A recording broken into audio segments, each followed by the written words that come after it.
বাংলাদেশে একটি পারমাণবিক শক্তি প্রকল্প থেকে নিজের পরিবারকে প্রায় ৪ বিলিয়ন পাউন্ড আত্মসাৎ করতে সহায়তা করার অভিযোগে যুক্তরাজ্যের লেবার পার্টির মন্ত্রী ও শেখ রেহানার মেয়ে টিউলিপ সিদ্দিককে জিজ্ঞাসাবাদ করেছে দেশটির কর্মকর্তারা।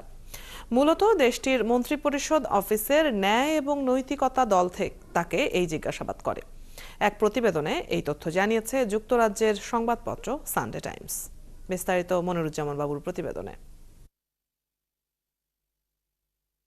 পাবনায় রূপপুর পারমাণবিক বিদ্যুৎ কেন্দ্র নির্মাণের যেদিন চুক্তি হয় সেদিন শেখ হাসিনা এবং পুতিনের সাথে তৃতীয় যেই ব্যক্তি ছিলেন তিনি ব্রিটেনের তৎকালীন লেবার দলীয় কাউন্সিলর টিউলিপ সিদ্দিক।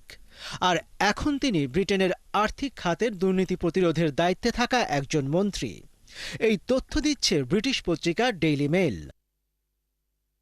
ব্রিটিশ সংবাদ মাধ্যম সানডে টাইমস বলেছে, বাংলাদেশে একটি পারমাণবিক শক্তি প্রকল্প থেকে নিজের পরিবারকে প্রায় ৪ বিলিয়ন পাউন্ড আত্মসাৎ করতে সহায়তা করার অভিযোগে মন্ত্রী টিউলিপ সিদ্দিকীকে জিজ্ঞাসাবাদ করেছে মন্ত্রিপরিষদ অফিসের ন্যায় ও নৈতিকতা দল।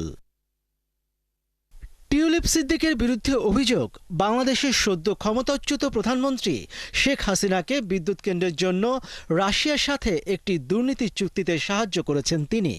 অভিযোগ অনুযায়ী রূপপুরের এই প্রকল্প থেকে ৩৯০ কোটি পাউন্ড সরিয়ে নেয় শেখ হাসিনার পরিবার ও তার মন্ত্রীরা। সংবাদ মাধ্যমটি বলছে, দুর্নীতিতে জড়িত থাকার অভিযোগ সামনে আসার পর দেশটির মন্ত্রিপরিষদ অফিসের ন্যায় ও নৈতিকতা দল পিইটির প্রতিনিধির সাথে বৈঠকে সম্মত হন টিউলিপ সিদ্দিক। গত বৃহস্পতিবার পিইটির কর্মকর্তারা টিউলিপ সিদ্দিকের অফিসে যান।